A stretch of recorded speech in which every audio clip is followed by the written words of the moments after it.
అందరికీ నమస్కారం. Welcome to MS news bulletin. World designing firm organization Uttar Pradesh ప్రభుత్వంతో కలిసి లక్నో నగరంలో అంతర్జాతీయ స్థాయి ఫ్యాషన్ షోతో పాటు ఓడిఓపి ఛాలెంజ్ ను ఘనంగా నిర్వహించింది.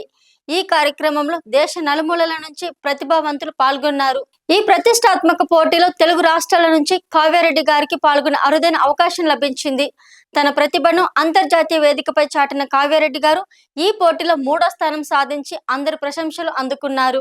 అంతర్జాతీయ స్థాయి కార్యక్రమంలో తెలుగు రాష్ట్రాలను ప్రాతినిధ్యం వహించడమే కాకుండా 3వ స్థానం సాధించడం నిజంగా గమనార్థం. ఈ విజయంతో కావ్యారెడ్డి గారు మన రాష్ట్రానికి గొప్ప గౌరవం తీసుకొచ్చారు. ఆమె సాధించిన ఈ ఘనత తెలుగు యువతకు ప్రేరణగా నిలుస్తోంది. కావ్యారెడ్డి అంటే ఎవరో కాదు, Hyderabad Kondapur circle AMB mall back side మనకు బాగా తెలిసిన సైక్యా డిజైనింగ్ స్టూడియో ఫౌండర్. మన తెలుగు ఆడపడుచు ఇలాంటి అంతర్జాతీయ వేదికపై ఇంతటి ఘనత సాధించడం అంటే మనమందరం గర్వంగా ఆనందంగా భావించాల్సిన విషయం. 8 గంటల వర్క్ వివాదంలో దీపికాకు రణవీర్ కౌంటర్, పాత వీడియో వైరల్. ప్రధాని మోదీ కోసం అఖండ 2 స్పెషల్ షో. సనాతన హైందవ ధర్మం మీసం మెలేసింది. హైదరాబాద్ లో దారుణం, తమ్ముడు చేసిన పనికి అన్నను చంపేశారు. సర్పంచ్ ఎన్నికలు మామపై కోడలి ఘన విజయం.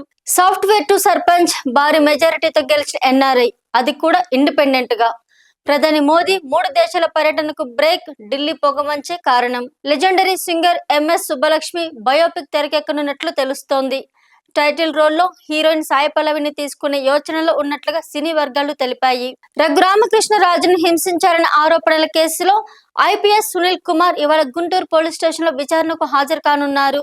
సూపర్ స్టార్ మహేష్ బాబు హీరోగా రాజమౌళి తెరకెక్కిస్తున్న వారణాసి సినిమాలో విలక్షణ నటుడు ప్రకాష్ రాజు నటిస్తున్నట్లు సినీ వర్గాలు తెలిపాయి. వచ్చే అసెంబ్లీ ఎన్నికల నాటికి కాంగ్రెస్ అడ్రస్ గల్లత్తవుతుందని కేటీఆర్ అన్నారు.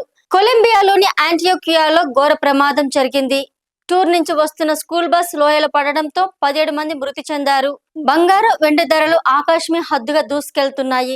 24 క్యారెట్ల 10 గ్రాముల పసిడి ధర 820 పెరిగి 1,34,730కి చేరింది.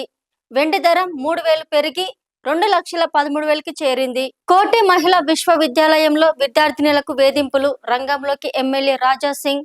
బోల్డ్ లుక్ లో టాలీవుడ్ నటి, టాలెంట్ చూపిస్తున్నావా అంటూ నెటిజన్ల కామెంట్స్. నేటితో మెస్సీ భారత పర్యటన ముగింపు. ఢిల్లీలో ప్రధానితో భేటీ. అర్ధరాత్రి వసతి గృహంలో ఒక్కసారిగా అలజడి, పరుగులు పెట్టిన జనం, గుండెలు ఆగే సీన్. దక్షిణ కాశీగా పిలిచే వేములవాడ దేవస్థానం వసతి గృహాల్లో పాములు యథేచ్ఛగా సంచరిస్తున్నాయి. ఈ వారం రోజుల్లోనే 2 సార్లు వసతి గృహాల్లో కనపడ్డాయి. ఒడియవ్వ బంటి, ఈ ఇద్దరు ఒక్కరేనా? ఈ భామ బయట గత్తర లేపిందిగా. ఒకప్పుడు టైక్వాడో ఛాంపియన్, ఇప్పుడు నటిగా రాణిస్తోంది. ఆమె ఎవరో కాదు, నిమిషా నజియన్. మలయాళ ఇండస్ట్రీలో హీరోయిన్. హైదరాబాద్ లో 1 రూపాయికి కడుపు నిండా భోజనం. సికింద్రాబాద్ లో కరుణ చికెన్ నిరుపేదలకు, నిరాశ్రయులకు అక్షయ పాత్రలా మారింది. ఆర్టీసీ ప్రయాణికులకు అదిరిపోయే శుభవార్త. పండుగల వేళ టికెట్ ధరలు తగ్గింపు.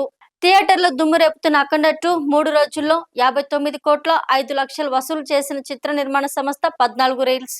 బాలయ్య తాండవం థియేటర్ లో అఖండ 2 క్లైమాక్స్ చూస్తే మహిళకు పూనకం. ఇవి ఈ రోజుకి సంబంధించిన ప్రముఖ వార్తలు. మరిన్ని అప్డేట్స్ కోసం సబ్స్క్రైబ్ చేసుకోండి ఎంఎస్ న్యూస్. హాయ్ అండి, అందరికీ నమస్కారం. Welcome to MS news. మీ ఊర్లో, మీ చుట్టుపక్కల ప్రాంతంలో ఏవైనా సంఘటన జరిగి ఉంటే వెంటనే మా ఛానల్ని సంప్రదించండి. మీరు మమ్మల్ని వాట్సాప్ లో కాంటాక్ట్ అవ్వండి. మేము ఎటువంటి భయం లేకుండా మీరు మాకిచ్చే న్యూస్ ని మా ఛానల్లో టెలికాస్ట్ చేస్తాము. మా నెంబర్ 9866696179.